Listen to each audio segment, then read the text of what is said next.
Muy buenas tardes, muy bienvenidos a esta nueva edición de Economía para Todos. Madre mía, qué gobierno, Dios mío, qué gobierno.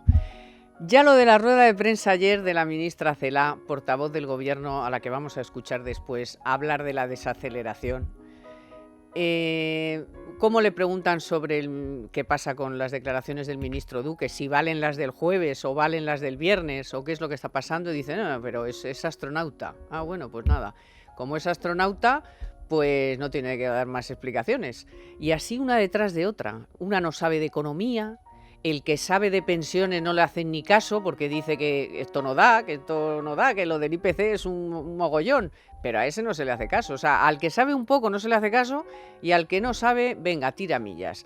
Bueno, tremendo. Hoy vamos a hablar en serio, de qué es lo que está pasando con la empresa del ministro de Ciencia, que el primer día todo era fenomenal y además le había costado un pastón y no sabía para qué lo había hecho y total, no sé para qué lo he hecho yo esto de crear una empresa y luego resulta pues que ya lo de que pagaba la empresa por el alquiler no está claro, lo de que las pérdidas tampoco están claras, en fin, que hay un poco de lío y seguramente, como aquí después verán, no tenemos nada que decir sobre que se cree una sociedad patrimonial. Otra cosa es lo que se haga luego en cuanto a los impuestos con esa sociedad patrimonial, que es de lo que es lo interesante, ¿no? Y después vamos a hablar de pensiones, obviamente, porque, como saben, el Pacto de Toledo, que tampoco es la Biblia, dice que sí, que se suba con el IPC real, le han añadido real, supongo que para darle un poquito más de, no sé, de consistencia al tema. Y la verdad es que, bueno, esos dos temas han centrado bastante la semana. Y después meteremos algo de pensiones, de vivienda, y vamos a tener aquí al consejero delegado de la empresa Aravén, que gracias a la colaboración de CESTE conoceremos con todo detalle. Así que con todo esto ya estamos aquí. Economía para Todos con Carmen Tomás.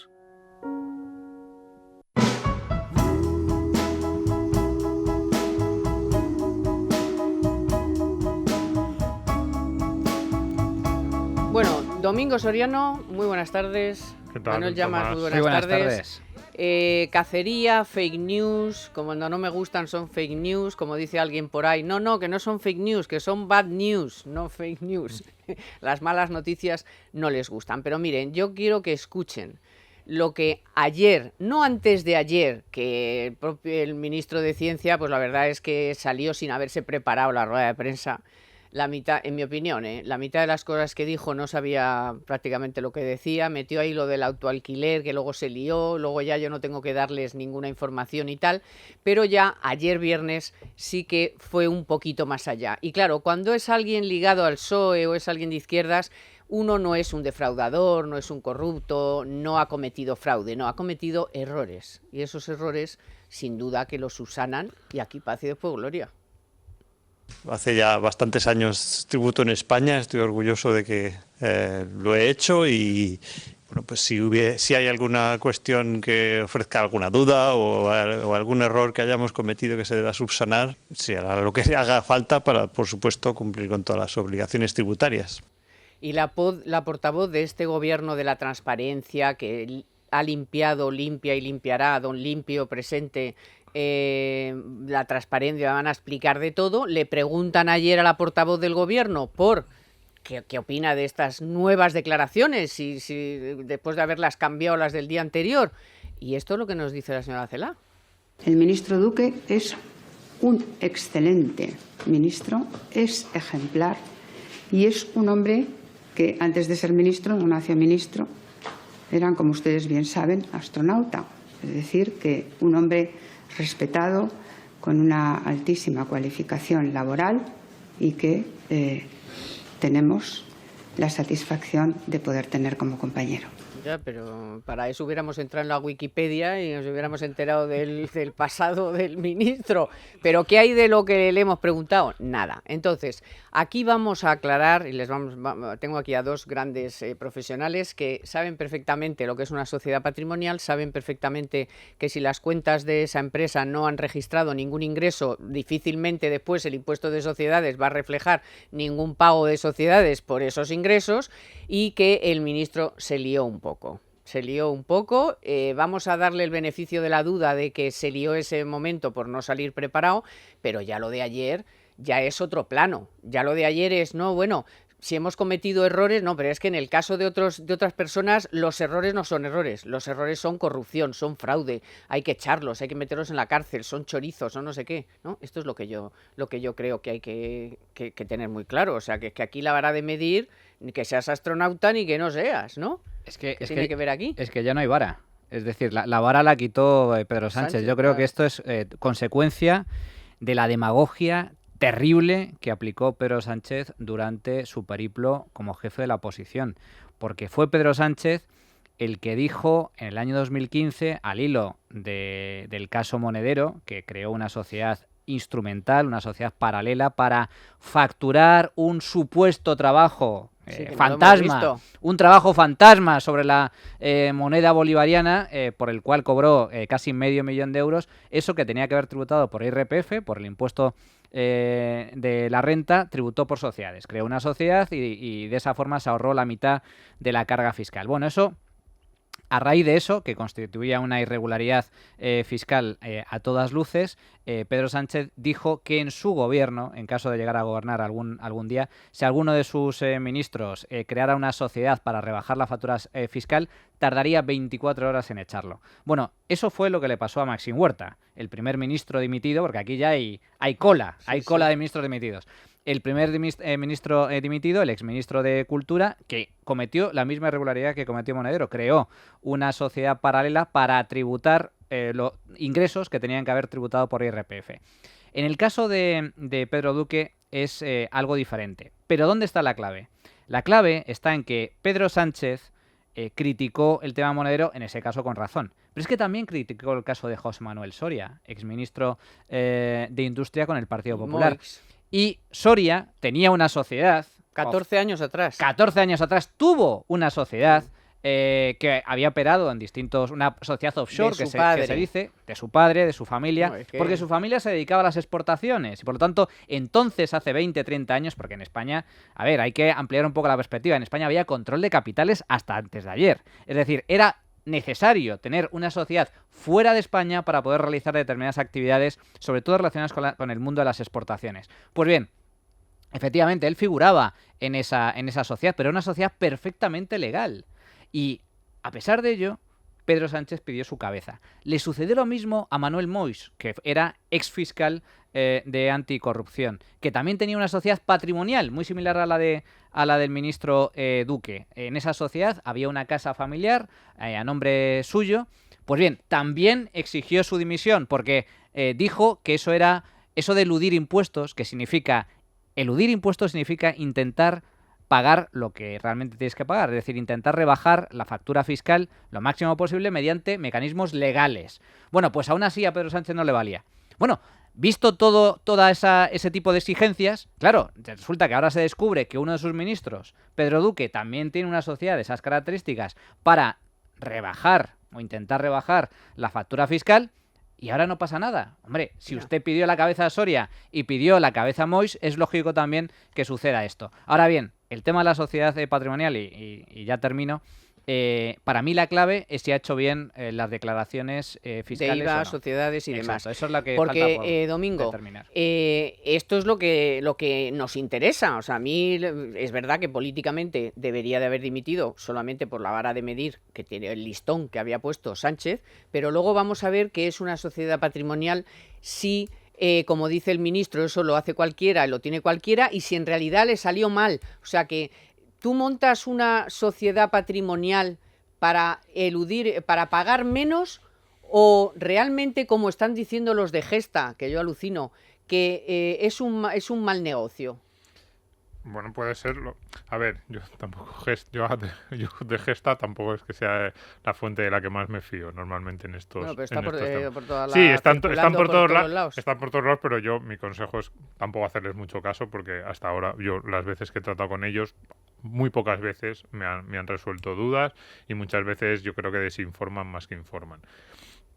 A ver, a mí lo primero que debo decir es que a mí me da bastante pena todo esto que ha ocurrido. A mí Pedro Duque no solo le tengo simpatía, sino que además me parece que es el tipo de persona que a mí me gustaría que hubiera más en la política y que se dedicara a ser ministro. Efectivamente, el problema de Pedro Duque es que se ha metido en un gobierno con un presidente del gobierno que él sí es inmoral, ese presidente del gobierno, que ha trazado una serie de decís antes baremos que son completamente falsos, demagógicos, absurdos, y que esas paletadas de porquería que el presidente del gobierno utilizó en la oposición de forma absolutamente absurda, demagógica y con el único fin de cargarse adversarios políticos y no con un fin de buscar una regeneración de la vida política o de buscar unos ciertos criterios morales, fueron echar paletadas de porquería sin ningún tipo, o sea, a lo bruto, pues ahora le cae encima a Pedro Duque. Entonces, ¿me da pena Pedro Duque? Sí, creo que es una persona honrada. Fundamentalmente sí, que la sensación... Vamos, digo fundamentalmente porque no le conozco personalmente, pero la sensación que yo tengo es que sí. Lo que ha hecho hasta ahora como ministro y sus declaraciones me han parecido en general casi todo bastante correcto. Me ha parecido una persona que ha demostrado desde modestia, que ha incluso un par de ideas que le he podido escuchar me parecía que tenían cierta sensatez con el tema de universidades y cosas así. Pero, claro, está en el gobierno en el que está y él ha confiado en el presidente del gobierno y cuando tú confías en un señor como Pedro Sánchez, una persona fundamentalmente inmoral que hace lo que sea con tal de llegar al poder político, es lógico que luego te caiga parte de esa porquería encima, porque Ya, es la que echó a pero, Pedro Domingo, Sánchez hacia arriba. Pero una persona inteligente, como le suponemos obviamente al señor Pedro Duque, no puede presentarse con la que está cayendo. Sí, eso es, sin papel, eso es otra cosa. sin ninguna prueba, sin papeles, luego, sin nada, decir, no, yo que le voy a dar papeles. La sensación de ingenuidad. Sí, bueno, de ingenuidad, pero de ingenuidad que demostró y de falta de capacidad en este caso de comunicación. Tendrá un equipo, además, que le diga. Bueno, yo no creo que Pedro Duque no es un político. Sinceramente. No, pero es que no estamos discutiendo la personalidad ni la relevancia pública del señor ¿qué Duque. Equipo de asesores? Ha llegado hace un par de meses al ministerio. No sé si tendrá realmente un equipo de personas que le asesoren. Bueno, pero gente ¿tiene un buena asesor fiscal o no? Porque buena en comunicación. Uno no monta una empresa de estas Sí, y luego dice, como llegó a decir, bueno, la monté y poco menos que no la llevaba nadie. Si o no sea, sabe responder, A yo ver, creo probablemente que lo que le ocurre es que siente que algunas de las explicaciones que podría dar sonarían van a la opinión pública. Yo creo que de forma absurda. Es que el problema es que se está juzgando cosas que yo creo que no se deberían juzgar. No solo es perfectamente legítimo tener una sociedad, sino que es perfectamente legítimo tener una sociedad para intentar pagar menos impuestos. A mí me parece legítimo las dos vas cosas. y defiendes eso. ¿Por qué te metes en el charco de que te van a pillar al día siguiente? Es que ese es el tema. El problema es que en España decir esto desde determinados ambientes te inhabilita para la función pública y que yo creo que es absurdo. Es decir, Totalmente de acuerdo, pero te inhabilita más mentir. Lo que te inhabilita para ser ministro es tener una sociedad, no tener una sociedad para pagar menos impuestos, que eso me parece bien, utilizar los recursos que te da la ley para decir, oye, pues yo quiero minimizar mi carga tributaria cumpliendo la ley. Otra cosa es mentir. Por ejemplo, en el caso de Maxim Huerta, otra cosa es cobrar pagos que eran claramente personales hacia la sociedad o imputar gastos absurdos de la sociedad para tratar de reducirse. Eso es otra cuestión, ¿no? Pero tener una sociedad, tratar de montar una estructura por cuestiones, pero tú decías antes, a lo mejor incluso le salió mal. No me extrañaría. Hay veces, yo creo más o menos las explicaciones que dio, que es cierto que fueron un poco deslavazadas, pero yo lo que le vine a entender es que yo estoy viviendo entre extranjero y España. La sociedad muchas veces tú la formas, tampoco sabes exactamente, dices, bueno, yo compro la vivienda, la asocio a la sociedad, pero la vas a alquilar y a lo mejor tú dices, es que tampoco lo tengo claro, cuánto tiempo voy a vivir en España, cuánto tiempo voy a vivir en extranjero, puedes tener varias ofertas laborales, dices, bueno, pero entonces si la alquilo finalmente a alguien, pues que cobre la sociedad en vez de estar yo pendiente de eso, que te da una serie de ventajas, a lo mejor en ese momento te da una flexibilidad, luego la sociedad tiene una vida de 2, 3, 4, 5, 8 años y de repente dices, pues ya no me sirve y lo cambias y retrotraes, cierras la sociedad y te vuelves los bienes a la persona. O sea, esto yo creo que es un proceso bastante de ahí habitual. A que nos creamos que uno monta esa estructura sin saber si eso le va a beneficiar fiscalmente es una chorrada. O sea, vamos a ver, tú no montas todo ese tinglao para que te salga mal. Para pagar más impuestos. No, o sea, eso está claro. Pero el problema es que lo que yo he dicho antes, que me parece que perfectamente legítimo tener una sociedad, porque sí, para empezar, porque no solo es legítimo, sino que es legal, y es que además está bien. Y desde el punto de vista de la gestión del patrimonio, a mucha gente le parece más sensato, y también para protegerse para muchas cuestiones a futuro y por temas luego de todo, desde herencias, desde traspasos, desde la venta. Pues hay muchísimas razones que los expertos nos dicen, oye, pues puede tener sentido, incluso aunque no te ahorres tanto fiscalmente, pero desde el punto de vista de la organización del patrimonio para determinados profesionales y por ejemplo, que no vivía en España. Pero el problema es que decir esto, y ya si le sumas que montar una sociedad para pagar menos impuestos dentro de la ley, también me parece perfectamente legítimo, es un discurso que en España te inhabilita para ser cargo público. Lo que pasa es que yo creo que hay que luchar contra eso. Hay que decirle a la gente, vamos a dejarnos de estupideces. Está muy bien que una persona como Pedro Duque, que es un profesional de primer nivel, trate de dedicarse a la política. Está muy bien que tenga una sociedad. Está muy bien que en esa sociedad trate de pagar menos impuestos. No es cierto, que es otro tema que yo también me gustaría decir, que el tema del pago de impuestos y de la fiscalidad es una cuestión de blancos y negros, porque es mentira. Tú te vas a la agencia tributaria y le dices, oye, yo voy a montar una sociedad, ¿me puedo gravar este gasto o no? Y te dicen, bueno, pues no sé, hay que ver caso por caso. O sea, está todo absolutamente... O sea, el nivel de indefinición y de inseguridad jurídica que hay en España es brutal. Entonces, ahora se ven, o sea, o Hacienda ha ido castigando a determinados contribuyentes por hacer cosas que durante años han estado permitidas o que Hacienda durante años ha admitido. Entonces, claro, se dice, no, es que claro, te han castigado como defraudadores. Como, un momento, es que muchas veces te han castigado, te han penalizado, te han puesto o te han hecho una paralela por cosas que hasta ese momento estaban permitidas. No es un blanco o un negro, no es que digas, te has saltado la línea, es que muchas veces la línea no está clara dónde está. Cambiando, sí, además. Y la van cambiando. Y entonces eso, por ejemplo, dices, el caso de Monedero, el caso de Maxim Huerta, es que son completamente diferentes, porque ahí, más allá de, en el caso de Maxim Huerta, dice, no, sé qué, no, ahí la interpretación estaba clarísimamente muchísimo más corta de lo que había hecho Maxim Huerta con su sociedad. Pero hay otros casos en los que es perfectamente razonable llegar a un enfrentamiento con Hacienda e incluso ir a juicio con Hacienda, que para eso está el contribuyente, para tratar de defenderse, porque los criterios de Hacienda ni son fijos, ni son sensatos, ni son lógicos, ni muchas veces son legales. O sea, hay criterios que maneja Hacienda que yo digo, mira, es que eso va contra la ley. Dice, no, pues yo soy Hacienda, te pongo la multa y luego si quieres me llevas a juicio. Bueno, pues te llevaré a juicio. Pero que descalificar por completo a cualquier persona que tenga un mínimo problema con Hacienda o a cualquier persona al que una determinada interpretación de una ley le pueda situar en un problema con Hacienda me parece un error. Porque bueno, a ver, Manuel, un último apunte que nos vamos. El único que ha descalificado aquí es Pedro Sánchez. Claro, por eso digo que el único, para mí el gran problema de Pedro Duque es con quién se ha juntado. Se ha juntado con un tipo inmoral que ha estado utilizando esto de forma absolutamente vergonzosa para echar paletadas de porquería sobre sus adversarios políticos. Pues claro, bueno, pues entonces tienes un problema. Pues no te juntes por con esa eso gente. digo que lo que hay que exigir en este caso es coherencia. Entonces, si Pedro Duque no tiene que dimitir por la constitución de una sociedad patrimonial, cosa con la que yo estoy de acuerdo, lo que tiene que hacer Pedro Sánchez es pedir disculpas a quien ha criminalizado por hacer lo mismo, que es el señor Soria y el señor Moix. Por lo tanto... Y más. Bueno, pero esos dos son los casos más destacados. Por lo tanto, que pida perdón a ese fiscal y a ese expolítico del Partido Popular, porque no tenían ninguna razón para haber dimitido, porque lo que estaban haciendo era correcto. Y en cuanto a la sociedad patrimonial, solo un apunte. Las sociedades patrimoniales, cuando son inmuebles familiares, se pueden constituir perfectamente. La única exigencia que establece la ley es que no tengan ningún tipo de actividad económica. Es decir, no tienes que tener a nadie contratado llevando esa sociedad ni nada. Entonces, los ingresos que generas por esos inmuebles que tienes en tu sociedad, si lo alquilas a un tercero, eso tiene que constar y tiene que tributar a través del impuesto de sociedades.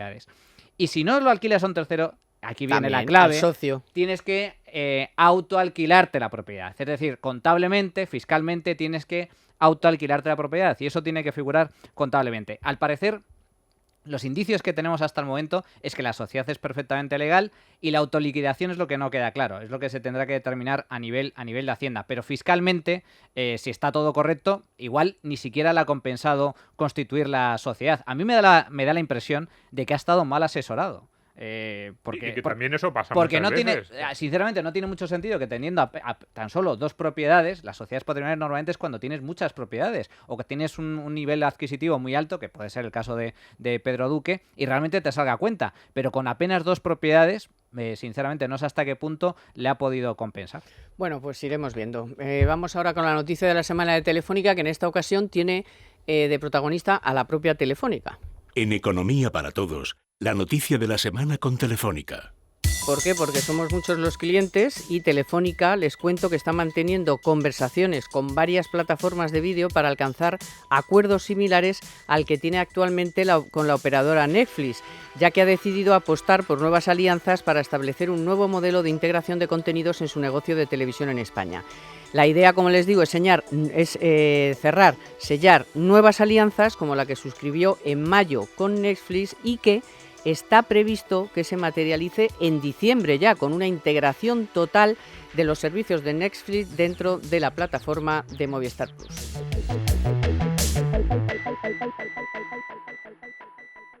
En Economía para Todos, la noticia de la semana con Telefónica.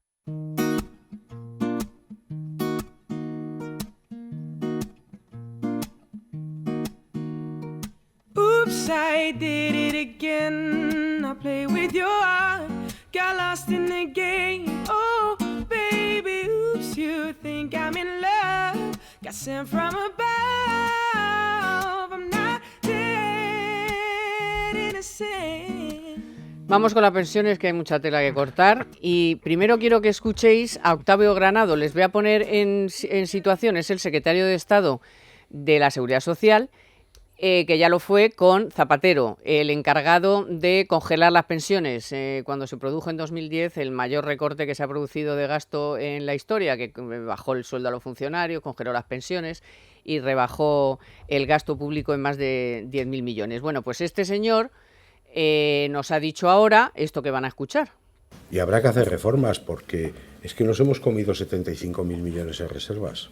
Algo tendremos que hacer, ¿eh? ¿Cuándo lo tengamos que hacer? Pues probablemente cuando tengamos el agobio del baby boom. O sea, ahora, por ejemplo, podemos decir que un piloto no puede pilotar un avión a los 60 años. ¿Y por qué? Y hasta ahora todos los casos de siniestro que hemos visto en la aviación no son precisamente porque los pilotos sean mayores.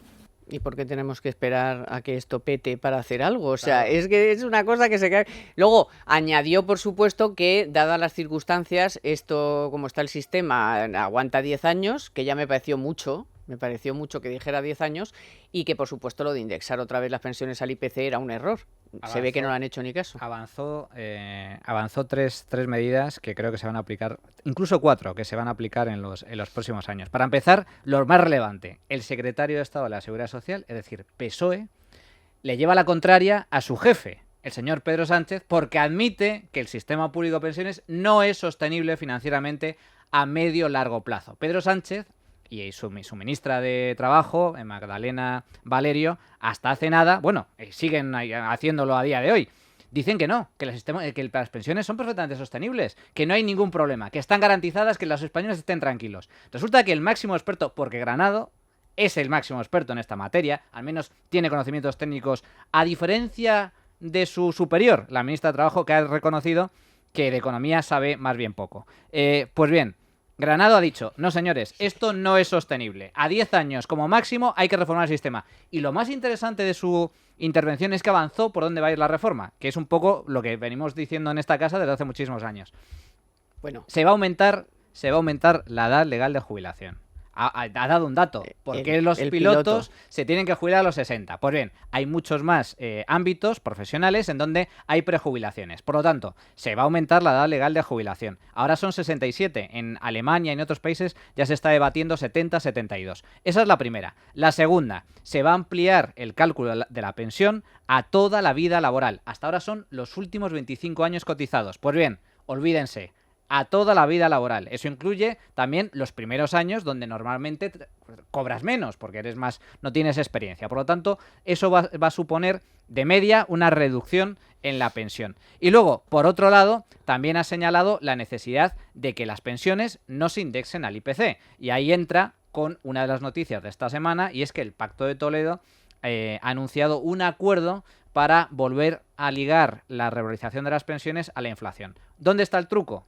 El truco está en que habla de inflación real, literalmente. ¿Qué es la inflación real? Muy sencillo, lo que diga el gobierno el día de mañana. Por lo tanto, al final, claro, esto depende del gobierno y en última instancia del Congreso. Al final lo que ha hecho el Pacto de Toledo es algo muy sencillo. Dice, como no nos ponemos de acuerdo, se lo dejamos al gobierno y que decidan ellos y luego llevarlo al Congreso y cuando tomemos una decisión volvéis al Pacto de Toledo y miramos a ver si estamos de acuerdo. Pero esos planteamientos que hace Granado, que son los sensatos, claro, pero que dice, no queda bueno, otra. ya alguien lo hará. No. Dice, ya alguien lo hará. Eso ya luego, cuando venga el baby boom y vean que no, ya harán algo. O sea, nosotros eso no lo vamos a Igual hacer. es muy porque tarde, dentro de impopular. 10 años. Sí. Igual es muy tarde. Pero No, vamos. o sea, el discurso de Octavio Granados tiene dos partes. La parte técnica, que es bastante sensata.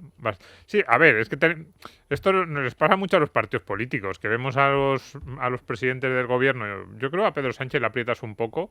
Le pasó a Pablo Iglesias o a Albert Rivera, por ejemplo, en varios de los debates de televisión, que cuando hablaron de pensiones cometieron errores, pero errores de no saber cómo funciona el sistema, o sea, de no tener ni idea de cuáles son los fundamentos, de dónde llega el dinero, de dónde sale, dijeron burradas y, por ejemplo, Albert Rivera en el famoso debate con Pablo Iglesias con Évole demostró que no sabía cuál había sido la última reforma, dijo dos cosas que eran que contradecían lo que estaba vigente en aquel momento, pero no sabía lo que había ocurrido, y Pablo Iglesias igual, de desconocimiento. Pero Octavio Granados, que a eso iba, que les pasa mucho a los partidos políticos, que luego la segunda y las terceras filas son mejores que las primeras. Entonces Octavio Granados es una persona solvente, que sabe por lo menos las cifras, y entonces lo que pasa es que mezcla esas dos cosas en el discurso, que es muy divertido, porque dice, el sistema de pensiones está en quiebra, nos hemos comido 75.000 millones del Fondo de Reserva, que además, como lo dice con tranquilidad, pues esto, Pedro Sánchez, el PP ha vaciado el sobre, sí, como si se lo hubieran llevado, y este hombre simplemente lo dice, nos lo hemos comido, que es una expresión que queda muy sencilla pero muy clara al mismo tiempo. Oiga, es que no había dinero, para eso está el Fondo de Reserva, para cuando hubiera una crisis pues tirar de él, y lo hemos tenido que tirar porque no había de dónde sacarlo, ¿no? Y luego dice pues eso, que la realidad, nos vamos a jubilar más tarde, vamos a cobrar menos, lo dice lo de los pilotos, me imagino que pensará, como hay pocos pilotos, pues la gente no o sea, sí, no se va a aplicar el cuento, pero llámale tiene manía a los pilotos. Esto no va solo a los pilotos, esto nos va a pasar a todos.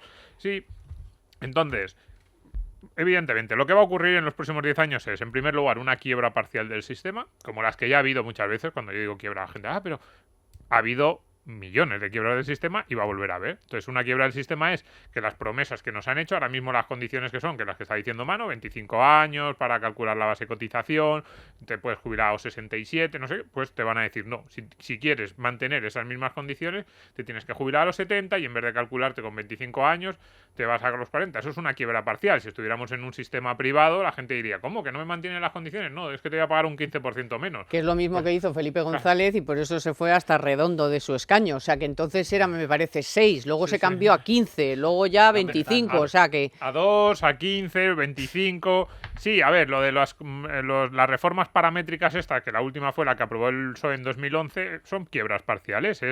Las quiebras no es que desaparezca la seguridad social, es que cuando te habían dicho que te iban a pagar 100, de repente pues te no pagan 80, un concurso de acreedores clásico. Una quita. Claro, una quita. Una quita. Pero es eso, o sea, de verdad, desde mi punto de vista filosófico, por así decirlo, lo que hace la seguridad social es eso. No puedo pagar a la gente a la que yo le he prometido todo lo que le he prometido, con lo cual les hago una quita. Y eso nos lo hacen cada 5 o 10 años. Lo llaman reforma paramétrica.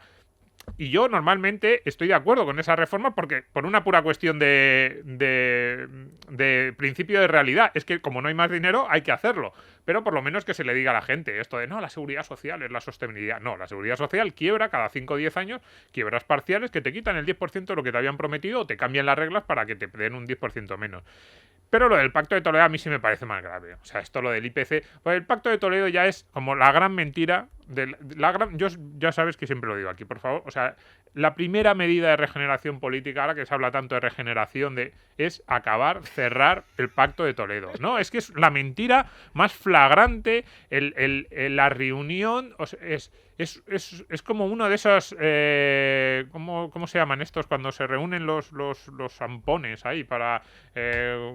conclave. Un contubernio, ¿no? Sí, o sea, se reúnen los partidos políticos básicamente para mentirnos a los ciudadanos. Y además dicen, como nos mentimos todos, que nadie destape hacia afuera que estamos mintiendo. Entonces, lo que se instituyó en su momento, quizás... Y cobran un extra, ¿no? Por ir a... Sí, hombre, claro, por supuesto. Cualquier comisión. Sí. Pero puede que el Pacto de Toledo en su momento, si yo soy muy bien pensado, si puede que el Pacto de Toledo... Los malos ya estamos Los aquí. malos sois vosotros, pero yo estoy convencido que el Pacto de Toledo en su momento se instituyó para realmente decir, como hacer reforma de las pensiones es muy impopular, vamos a sentarnos todos juntos, porque esto es lo que hicieron Para no utilizarlo. Claro, para no utilizarlo. Esto es lo que hicieron en Suecia. Pero eso... Lo que pasa es que en Suecia debían tener políticos honrados, o por lo menos no tan deshonrados como los nuestros, y realmente lo hicieron. En Suecia se reunieron, nombraron una comisión, no era una comisión de políticos, yo creo que ahí estuvo el primer error. En Suecia lo que hicieron los dos partidos políticos fue, para sacar las pensiones del debate político vamos a nombrar unos expertos y lo que digan los expertos, los dos grandes partidos nos comprometemos a aprobarlo en el Parlamento. El Pacto de Toledo, yo creo que la idea era esa, era decir, venga, nos ponemos todos de acuerdo y así tú no me echas en cara que elevas la edad de jubilación, yo no te echo en cara que subes los años de cotización o yo no te echo en cara que apruebas un índice, un factor de sostenibilidad más o menos sensato, y esa era la idea original. Pero vamos a ver, Domingo, pero eso era el bipartidismo. Sí, sí. Es que ahora hay 14 partidos. No, pero que no era el bipartidismo. No, porque en el año 2011... ¿Cómo que no? Sí, que era el bipartidismo, sí, Vamos. pero que en el año 2011 Zapatero hizo una reforma perfecta, era que había bipartidismo, en el año 2011 era bipartidismo puro y duro. Zapatero hizo una reforma de las pensiones, que había que hacerla, y el PP le montó una de demagogia constante durante meses, mintiendo y diciendo que estaba robando a los ciudadanos, a los pensionistas, que aquello era la destrucción del sistema. No, que porque había que echarlo, porque había destruido el país. Y porque era demagogia pura y dura. Y en 2013 el PP, que también era bipartidismo, porque todavía no habían llegado a la nueva política, el PP hizo una reforma de las pensiones muy sensata a través de un grupo de expertos, que la mitad de los expertos eran más del PSOE,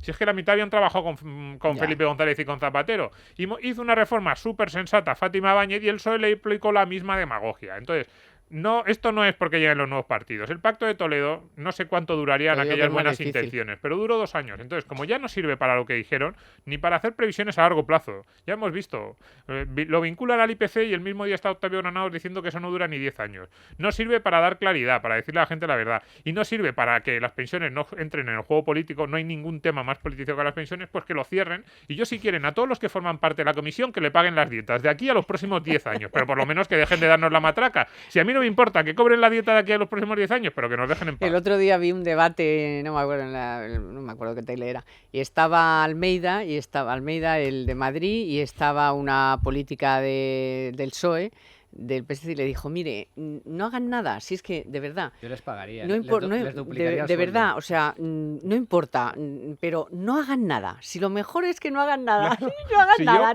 no toquen al final nada. me estoy dando razón. Bueno, yo les doblo el sueldo. Que no haya gobierno. Que no haya gobierno. Si pactan no hacer nada en los próximos 4 años, les doblo el sueldo. La gente dice, no, gastamos mucho en políticos. Y les pongo chofer a todos.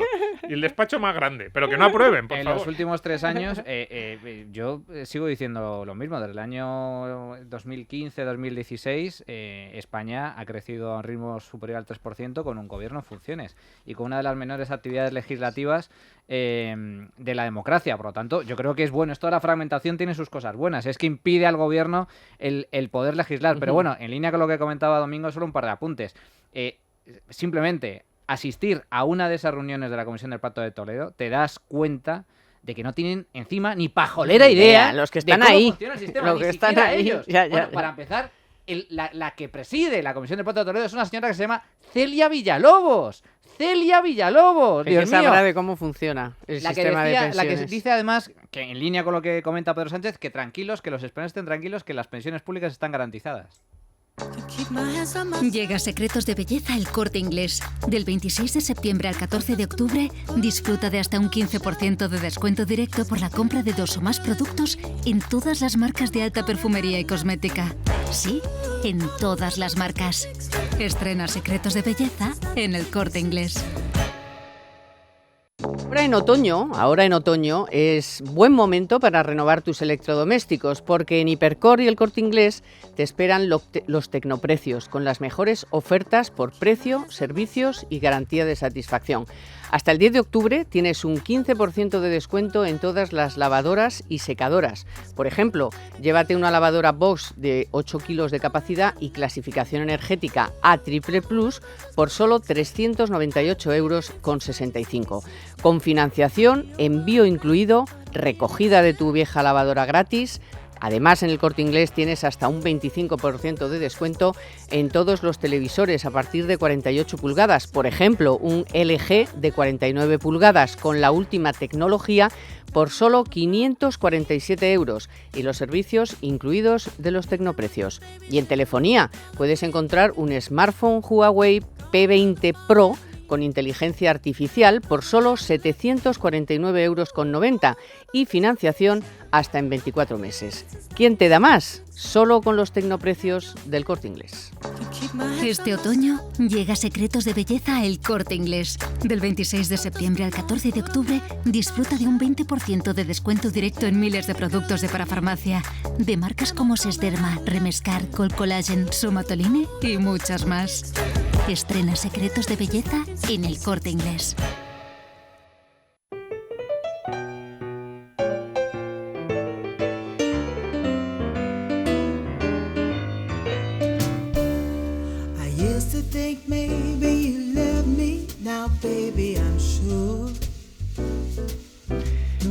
Bueno, pues aquí seguimos y como les había anunciado al principio, hoy tenemos en el estudio una nueva empresa que creo que conocer. En este caso nos acompaña Javier Villanova, que es consejero delegado de Aravén. Muchísimas gracias, muy bienvenido. Muchas gracias a vosotros, buenas tardes. Y vamos a conocer su empresa, que es una empresa internacional con más de 40 años en el mercado ya, que está dirigida a profesionales del sector de la hostelería y el sector del equipamiento comercial. Y yo, de todo lo que he leído, de lo que he visto de su empresa, me he quedado alucinada con que Aravén está presente ya en 70 países. Pues sí, afortunadamente es la realidad actual, estamos en 73 países, eso es fruto de una de las ilusiones y del foco que tuvieron los fundadores hace 42 años, dos emprendedores zaragozanos que quisieron innovar en el mundo de la inyección del plástico y en la aplicación de estos productos para el sector del menaje, que posteriormente derivó en el sector de la hostelería y en el equipamiento de grandes superficies, hipermercados y supermercados. Y ellos tuvieron muy claro que querían tener productos muy innovadores y a poder ser internacionalizarse pues lo antes posible. Y desde el año 80, Aravén está con presencia en los mercados exteriores, y el año 2017 pues cerramos con presencia en más de 73 países. Ya. Sí, ahora hablaremos del hipercarro, que he visto que es un hipercarro, que no sé si lo hemos visto ya en los supermercados o solamente o están en toda España. Sí, de las dos líneas de negocio que tenemos, la que se hace referencia a equipamiento comercial, nosotros tenemos una gama de productos de cestas para la compra, con ruedas y asa telescópica, que fuimos los innovadores mundiales en tener una cesta para la compra con asa telescópica en ruedas, que fue lanzada en el año 2004. Hasta entonces solamente se hacía la compra o con una cesta de mano o con un carrito, y fuimos unos zaragozanos los que inventamos aquel concepto. Y desde el año 2014 hemos sacado una segunda línea de carros, con un diseño muy especial, lo que denominamos carros compactos, que se pueden manejar desde los 4 lados del carro y que ofrecen pues muchas ventajas tanto para el consumidor final como también para el retailer, pues en términos... Vale, para centrar a nuestros espectadores, es una pyme. ¿Cuántos empleados tiene? Somos 60 empleados. 60 empleados y están en 70 países, pero es que además, bueno, su sede está en Zaragoza, como ha dicho, pero tiene filiales en México y en Estados Unidos. Tenemos efectivamente 2 filiales, una en Miami, en Estados Unidos, y otra en México. Estas son las empresas que yo siempre le digo a nuestros oyentes que son las que calladamente, silenciosamente, sin hacer ruido, gracias muchas veces a la colaboración también, por qué no decirlo, de CESCE, que es la compañía de española de crédito a la exportación, pero que poco a poco han ido creando un nuevo sistema productivo que ha ido tapando pues todos los agujeros que se habían creado con la construcción y con otros sectores y que imagínate, o sea, es que es una empresa de Zaragoza con 60 empleados que exporta a 70 países, que inventa el carro telescópico y que aquí nadie se ha enterado, o sea... Pues aquí estamos para enterarnos de todo lo que están haciendo ustedes y cuéntenos algo más de su empresa. ¿Qué proyectos tienen de futuro? Porque sé que la innovación es una de sus grandes preocupaciones y ocupaciones. Efectivamente. No habría manera de exportar a 73 países si en nuestra oferta hubiese algo distintivo y diferenciador. Efectivamente, la innovación es uno de los pilares fundamentales, una innovación en la que invertimos muchísimo dinero anualmente y que se refleja en un diseño de productos con unos factores diferentes. Como os decía, en el 2004 lanzamos esta cesta totalmente innovadora y que rompió la manera de hacer la compra. Pero si nos vamos al otro negocio, que es el sector de la hostelería, donde hacemos productos para la conservación y manipulación de alimentos en el sector profesional, pues ahí también pues somos líderes en un nicho de mercado que es el hermético en polipropileno, y que tiene una serie de características y atributos que sería muy largo contaros, pero la fórmula de la Coca-Cola. La fórmula de la Coca-Cola y que nos hace pues estar presente pues también en las principales cadenas hoteleras y de restauración en medio mundo. Bueno, de hecho, recibieron el premio a la exportación el año pasado, ¿no? El premio a la empresa mejor exportadora de la Cámara de Comercio de Zaragoza.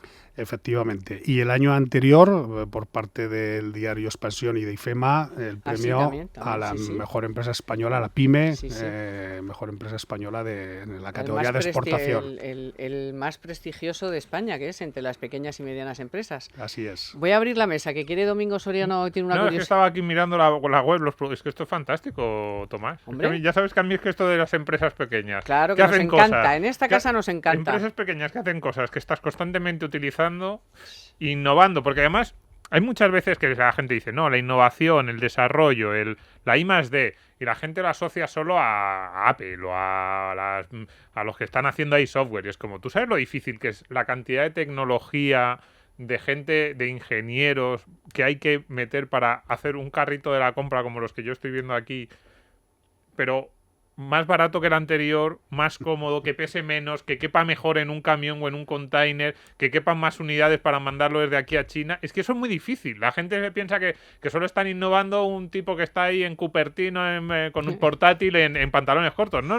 En Zaragoza. Aquí está en Zaragoza. Un producto. No, es que además es fantástico. Yo le digo a la gente, oye, a mí me pasa, o sea, yo es que de esto me pongo y me entusiasmo, porque veo una empresa pequeñita, según estaba hablando, con la línea de hogar, tú pones ahí Aravén con V, por cierto. Sí, con V. Y te empiezan a salir ahí unos productos chulísimos para casa también. Yo estaba diciendo, pero bueno, ¿esto dónde se compra? Unas cosas ahí, tablas de cocina, no sé, de verdad, cosas muy chulas. Y la bandeja de 5 compartimentos, que me lo sé. Y me parece, entonces la pregunta que yo le haría es eso, ¿por qué esto? O sea, esto es riqueza. A ver, el problema de España es que no tenemos muchas de estas, desgraciadamente. El problema de España es que tenemos muchas en términos, pero desde el punto de vista de la proporción, ¿por qué en España no hay más empresas de estas? De esas empresas de entre 50 y 500 empleados que conforman el tejido de una economía vibrante, y que en Alemania, en Austria, en Suiza, en Holanda hay tantas, y que en España nos falta ese tejido empresarial pequeño. ¿Y qué le pediría a los políticos para que esto no sea una excepción, sino que esto sea lo que le normal? dejen en paz. Bueno, dos buenas preguntas,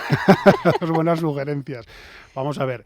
Mira, Aravén estamos aproximadamente todos los años entre 13, 14, 15 ferias internacionales. Te sorprenderías la cantidad de empresa pequeña española que estamos compitiendo y teniendo presencia internacional.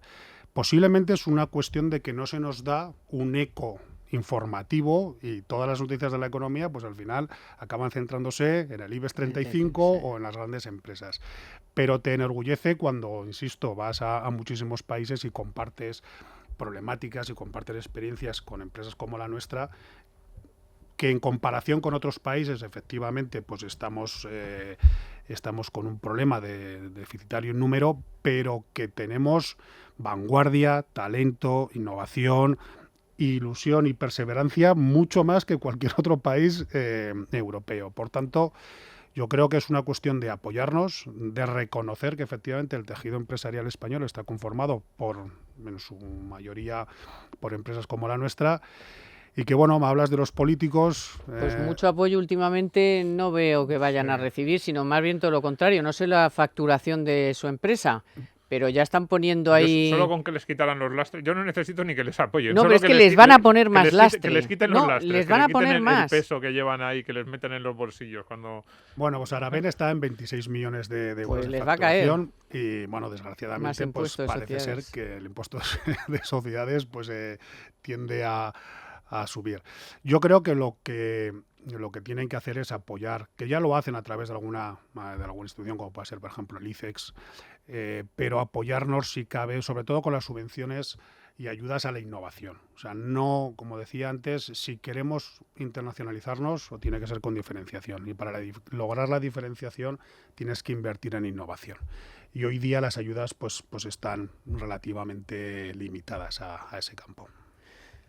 A mí, Manuel. simplemente ustedes que yo siempre digo lo mismo, la verdad es que los empresarios para mí son héroes y encima si exportan más todavía. Es la gran revolución silenciosa que ha experimentado la economía española en los últimos años, porque ustedes están en el sector exterior desde hace 40 años, pero hay muchas empresas que ante la crisis lo que han hecho es abrirse al extranjero para empezar a vender fuera, y eso es lo que ha cambiado por completo el tejido productivo de este país. Sin embargo, hay, como bien sabe, una serie de dificultades en estos momentos, el contexto internacional en cuanto a temas proteccionismo, barreras arancelarias.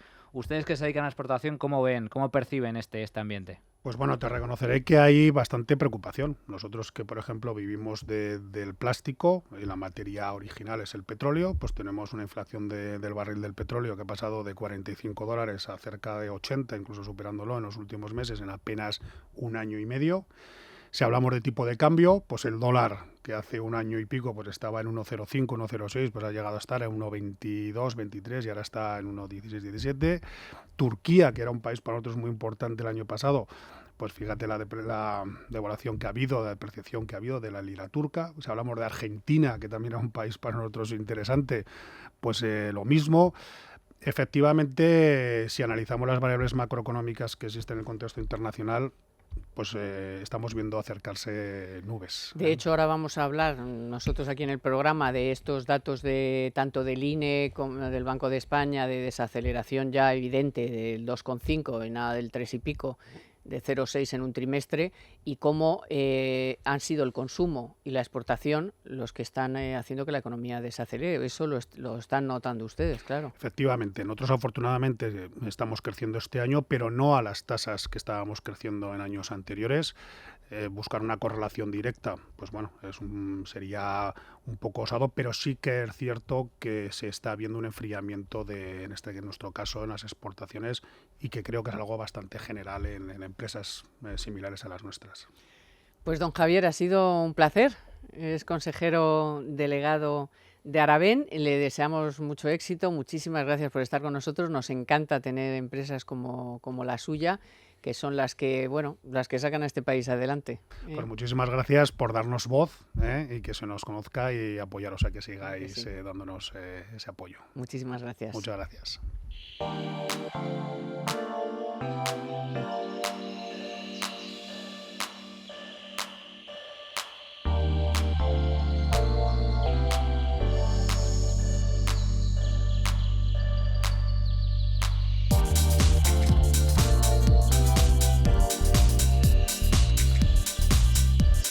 Bueno, pues vamos con la noticia BBVA. La morosidad de los créditos concedidos por los bancos, cajas y cooperativas a particulares y empresas se redujo hasta el 6,35% en julio frente al 6,39% de junio. Es su menor nivel desde marzo de 2011 y más de 7 puntos porcentuales por debajo del máximo histórico marcado en diciembre de 2013, cuando la morosidad llegó casi al 14%.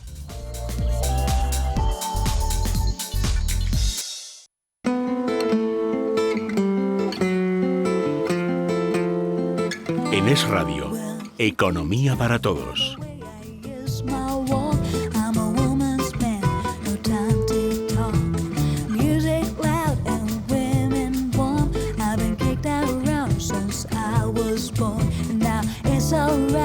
Bueno, pues el consumo se estanca y la economía pierde fuelle en el segundo trimestre.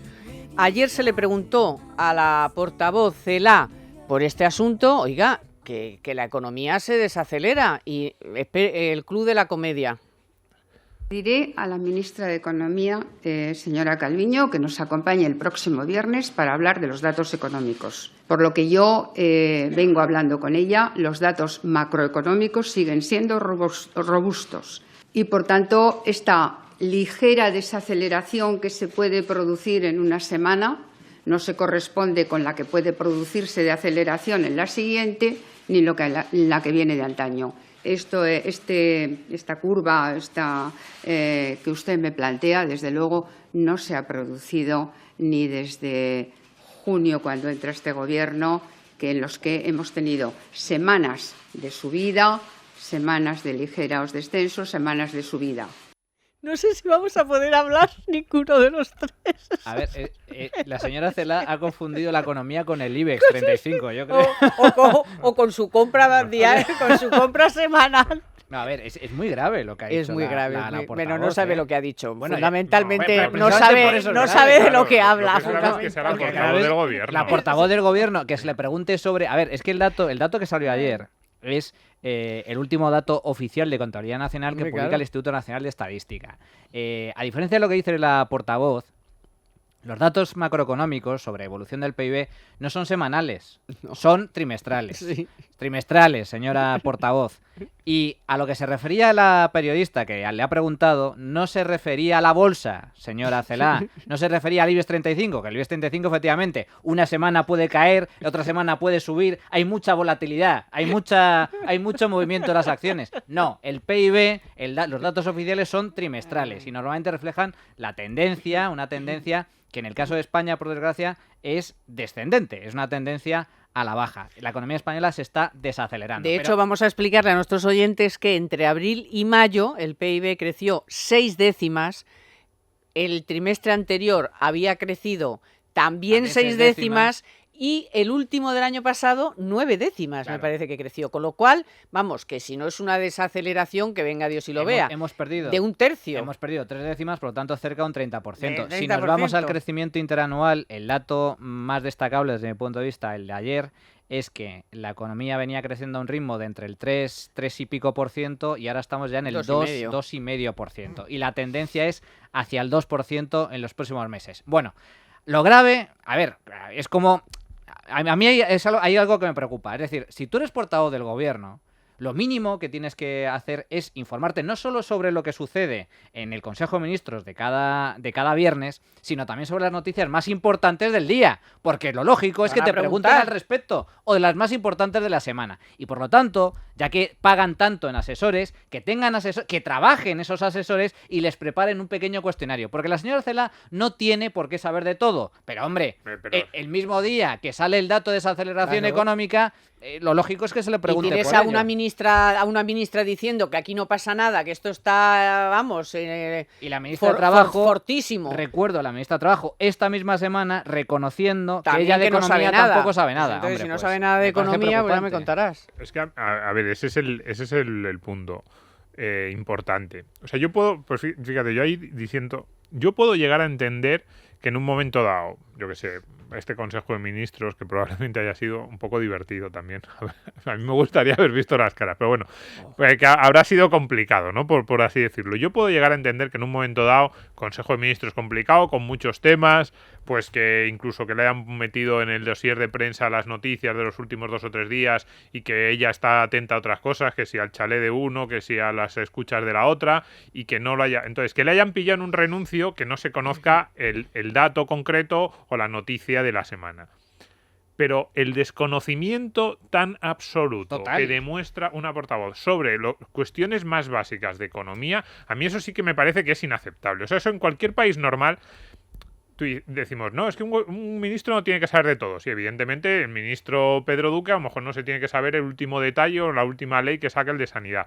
Pero que la ministra portavoz no tenga ni la más remota idea de lo que son las cuestiones más básicas de la ciencia económica y de lo que es la coyuntura económica en la que se encuentra España y cómo y cómo se traslada la situación de esa coyuntura económica a la opinión pública en forma de datos, de ratios, de indicadores, eso sí que es inaceptable. Porque yo puedo entender que en un momento dado un portavoz del Gobierno le pillen en un renuncio sobre una ley muy específica de alguno de los departamentos que no sea tan relevante, pero es que hay 2 o 3 cosas, pues es como si le preguntan un día sobre temas constitucionales o sobre cuestiones fundamentales de la relación Estado-Cataluña, por ejemplo, en estos momentos, y te dicen, no, yo es que no sé, la Constitución no sé de qué va, es que no sé de qué me estás hablando, eso que es un libro que... Pues no puede ser, hay cosas básicas. Entonces, un portavoz del Gobierno, hay 3 o 4 conceptos, o sea, 3 o 4 conceptos, no, 3 o 4 materias sobre las las que tiene que saber y tiene que saber mucho. O sea, es inaceptable ese nivel de incapacidad porque se te está dirigiendo a los ciudadanos en nombre del gobierno. No tiene que leer la prensa. Es que ha confundido, es que no sabe, se le ha preguntado sobre el PIB y no ha sabe lo confundido que el PIB con el IBEX 35. Es que eso Porque es de primero de bachillerato. Pero es que luego estamos ante una ministra que dices, claro, ¿y entonces cuál es tu departamento? No, ministra también de Educación. Y dices, bueno, y entonces, claro, ahí hay muchas cuestiones que tratar, de presupuesto, de los incentivos que se mueven a los agentes dentro de ese departamento, de cuáles van a ser las razones por las que vas a distribuir el presupuesto en un sentido o en otro, y cuáles pueden ser las respuestas que van a los diferentes personas que están ahí involucradas, de los profesores, los padres, los colegios.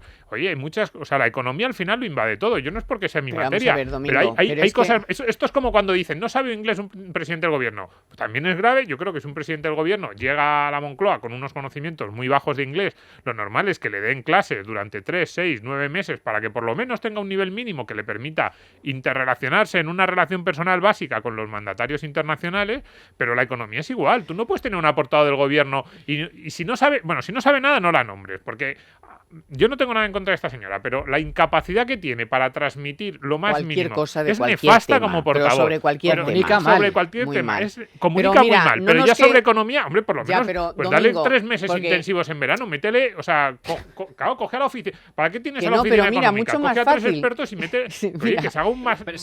No, pero mira, básico, pero- Claro, pues es el problema. normal, ¿no? Entonces, está claro que no, en 3 meses no, o sea, no lo va a aprender. Entonces, No, ha sido, oye, que en ha 3 meses se puede demostrado, aprender sí, mucho pero ha de demostrado que economía. no es inteligente. Que no les Ha interesa. demostrado que no es inteligente además, porque si a ti te hacen esa pregunta y no tienes ni pajolera idea, repite lo que ha dicho.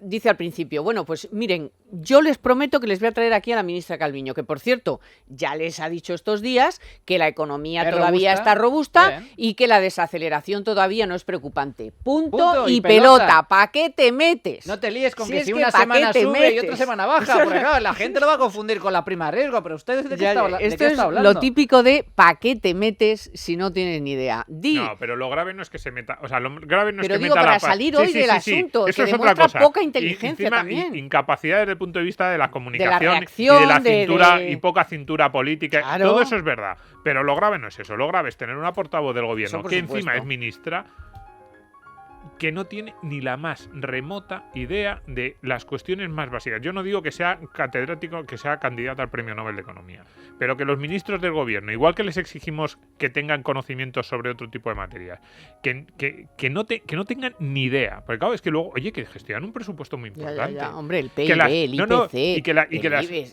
y pues lo que yo decía antes. Esa es la realidad de la política, que estamos en manos de ineptos. Un Es sistema, que claro, esa es la luego historia. es que luego así dicen las memeces que dicen de todo sobre el sistema de precios. Luego dicen, no, vamos a poner un precio máximo a la vivienda. Claro, si tú no sabes cuáles son las consecuencias de poner precios máximos, de poner un precio mínimo, de qué incentivos tiene una persona que va a sacar a su casa el alquiler, qué es una curva de oferta y demanda. O sea, las cosas que no estoy diciendo que no, claro, es que así nos va luego. Es que se pone Domingo, se pone que se le llevan los demonios. Domingo, relájate y pasa buen fin de semana lo que nos Que sí, queda. que y tú hoy- también, hoy Manuel. ganamos, Tomás. Hoy ganamos, hombre, hoy ganamos, Tomás. vamos al Bernabéu, pero a por Sí, ya es ellos. una tradición. Oe, Víctor San Román y en los mandos técnicos y Naya Pertusa en la producción. A por ellos, OE. Hasta el próximo sábado. Economía para todos con Carmen Tomás.